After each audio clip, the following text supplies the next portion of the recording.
po ay privilege speech ni Ping Lacson tungkol sa maanumalyang flood control project na napakainit po ngayong usapin na milyong-milyong peso ang binulsa ng ating mga magagaling na congressman, mga tauhan ng DPWH, mga kontraktor na nagsabwatan upang nakawin ang pondo ng ating bayan. Ang kakapal ng pagmumukha. Pakinggan niyo po. There Think so, were Your those Honor. projects. Your Honor, I think so. I'm getting very angry. This is what's happening here. Walang ginawa, kahit isang araw hindi nagtrabaho, wala. Wala kang makita, babalikan na natin ngayon to, saan napunta yung pera? Hahabulin natin, kakasuhan natin sila. More than flood control, what the Filipino people badly need to see is grid control. The Philippine president getting furious as the floodgates open on the systematic corruption in flood control projects, with billions of pesos suspected to have been pocketed by a few. Lawmakers are now under the spotlight as they plan next year's finances. Will we finally see a transparent pro-people budget? And will anyone, especially those in power, be held accountable for the flood control mess? I'm Stanley Palisada and this is the Weekend Wrap.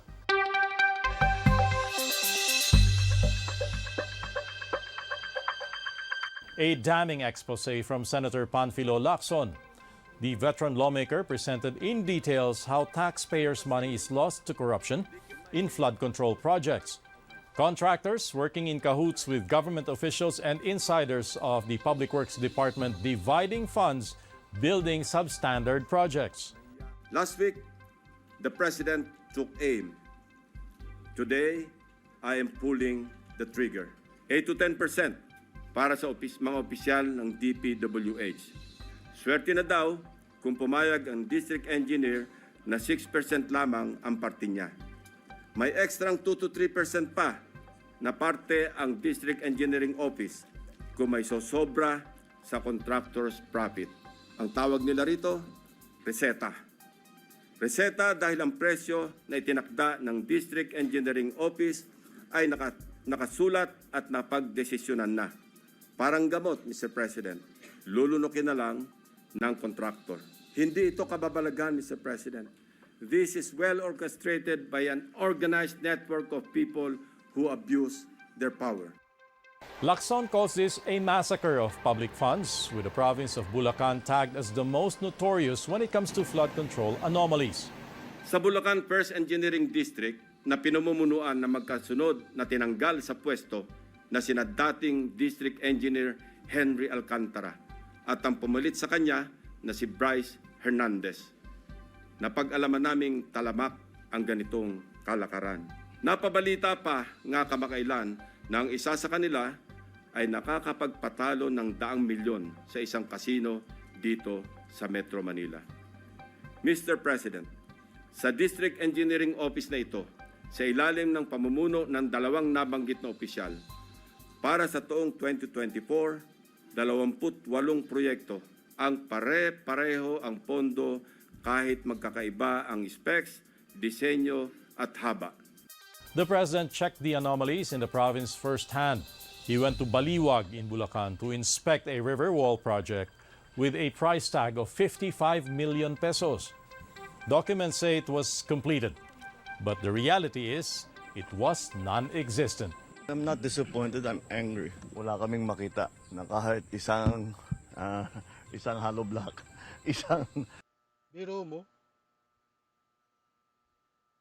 sa dokumento, tapos na raw yung proyektong yun. Pero nung inspection ni President BBM, wala ni isang nagawa.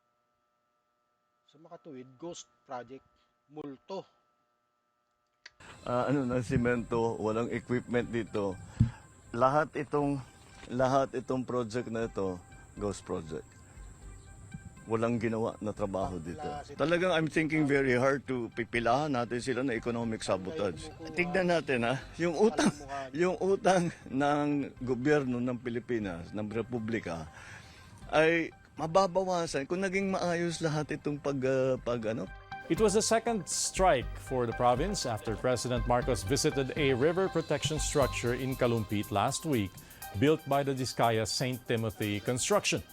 The project, worth over 96 million pesos, botched and unfinished.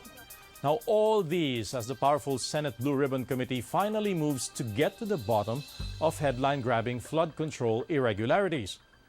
Top government officials and the 15 contractors in the president's list were invited to a hearing, but only 7 showed up, leaving senators fuming. Among the absentees, the Discayas, owners of 2 top contractors, Alpha and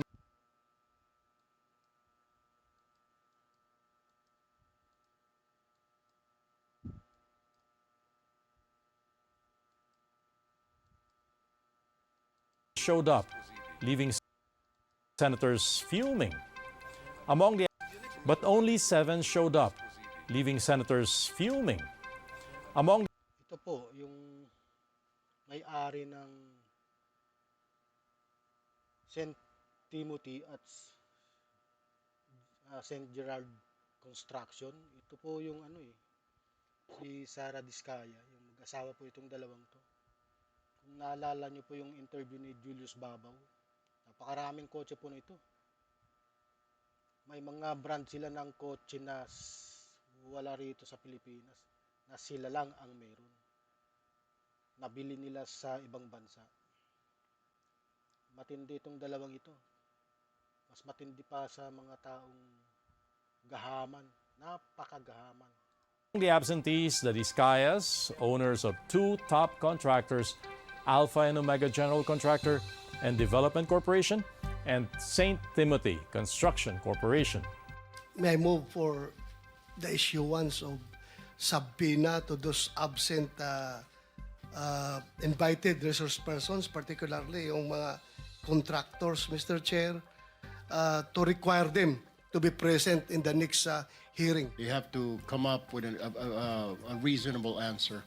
Hindi ho yung may sakit, may nauna, para hong committee natin na may sakit, nagbakasyon na, may mga prior schedule. Ano mas importante, prior schedule, Mr. Chair?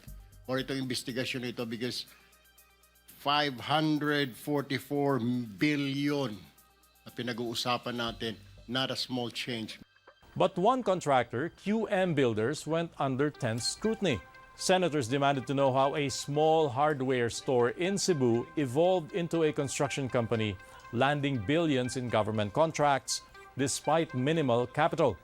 So paano ho siya nakakuha ng 7.3 billion na never ho siya kumita ni isang sentimo at ang capitalization niya 1.2 million pesos or ang paid up. Ito, isa lang to, no? Meron pang mga iba ho dyan na tinitignan ho namin. Ang punto ko ho, meron ho talagang mga tao na linalaro po yung pre-qualification stage. Sabi mo kanina, hindi pa nag-umpisa yung QM Builders as a contractor? Yes, Mr. Chair. Hindi ka pa nakagawa ng project? Hindi pa kasi yung nag-asawa ko ng 1991, nag-upisa kami sa hardware. Yung maliit na hardware, nagtitinta ng bambo, mga ganun eh. Mga hipa. Bakit nasama ka sa 15 contractors sa listahan ng Pangulo? Kanina tinatanong ko, wala bang kukontra dito sa sinabi ng Pangulo na 545 billion worth of flood control projects ay ito lang mga 15 contractors ang nakakuha, kasama ka, QM Builders. Nandiyan ka pala, bakit hindi ka kumontra? Ba't ngayon sinasabi mo, hindi ka pa nakapag... Pasensya, Mr. Chair, kasi medyo nahiya ako. So sinasabi mo, mali ang Pangulo with respect to your company? Yung data is mali eh. Kasi ang totoo, yung 414 projects na nakuha sa QM, totoo lang is only 86 projects. Mr. Chair. Teka muna, sabi mo hindi ka pa nakapag-umpisa eh. Ano yung sinasabi mong project? Baka hindi ka makauwi sa araw na ito. Nagsisinungaling ka na naman eh. In Mountain Province, MG Samidan secured 60 flood control contracts worth 5.3 billion pesos this year alone, despite an initial capitalization of just 250,000 in 2019. Medyo kasuda-duda nga na yun. Tignan po namin yung mga document niya na kung ano yung isinabmit niya ko at saka kung kailan ginawa po yan. Something is wrong actually. I must admit, pagka ganyan yung capitalization. Ito si Bunuan, ako. Yung DPWH secretary. Nag-isa ng gusto ito dahil lumalabas na hindi niya alam yung mga nangyayari.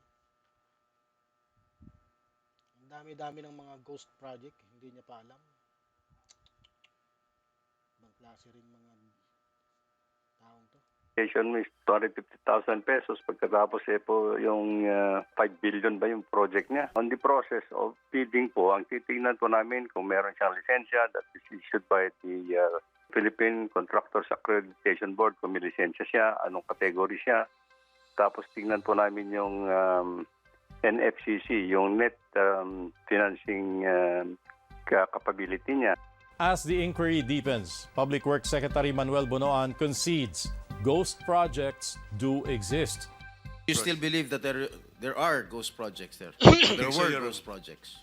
In all confidence, Your Honor, I think so. There are people actually who can actually certify, Your Honor, and these are the projects that we are now intensively validating. And the contractor, allegedly, Wawaw Builders. Correct? That's correct, Your Honor. Labas nyo kung magkano yung in-award nila sa Wawaw Builders. Mga ghost projects. You'll wait for it. Kadiri kayo. Mr. Chair. Lawmakers say it's impossible for a DPWH secretary to be unaware of corruption or even ghost projects that are happening since they are implemented under the department's watch. I am most surprised by that response coming from the DPWH Central Office. If you look at the annual budget of the DPWH, if you have, say, 250 billion pesos for the flood management program, approximately 80% of that budget is lodged in the central office. Because under the rules, if a project is more than 50 million pesos, it is the central office that is in charge of it. It's not acceptable for the secretary, Bonoan, to, in the committee hearings, to answer as though he knows nothing about the projects at all. Hindi mo na ako magsasabi kung sino yung mga government officials, no, dahil o yung mga elected officials dahil tuloy-tuloy pa itong investigation.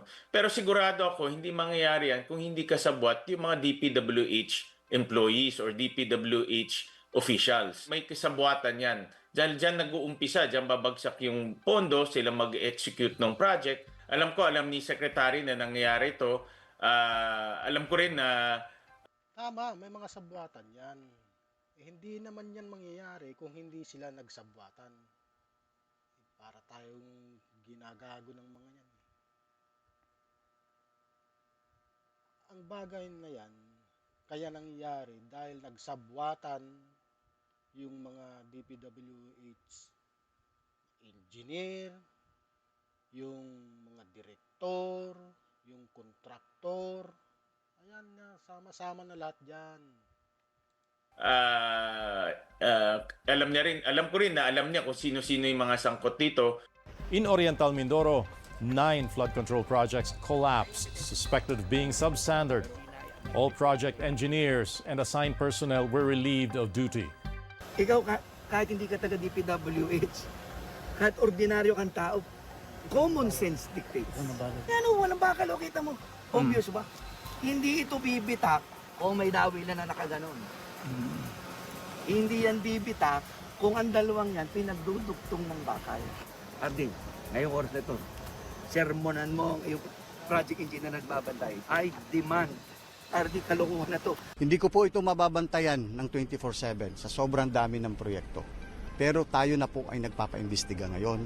At saka kung ano man ang lumabas dun sa investigasyon, wala rin po tayong sasantuhin. Hindi po kami naghugas kamay.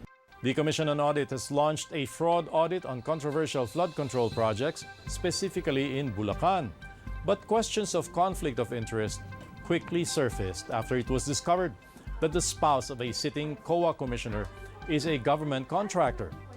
Based on DPWH documents and data from the Sumbong sa Pangulo website, Olympus Mining and Builders Group Philippines bagged nearly 200 million pesos worth of projects for 2 flood control structures along San Miguel River. Marilu Laurio Lipana, wife of COA Commissioner Mario Lipana, is the company's president and general manager. And like clockwork, bad weather strikes, making the inquiry on the flood control mess all the more important. The low-pressure area east of Auroras intensified into a storm now named Isang. Isang is the 9th tropical cyclone to hit the Philippines this year. 13 billion. So sino yung nagpasok ng 13 billion na yun? The small committee is subsumed within the Committee on Appropriations and Amending the budget behind closed doors. May 2 distrito, hindi naman to kasalanan ng congressman doon sa distritong yon. Ang NEP nila is 2.530 billion. And then pagdating sa GAA, naging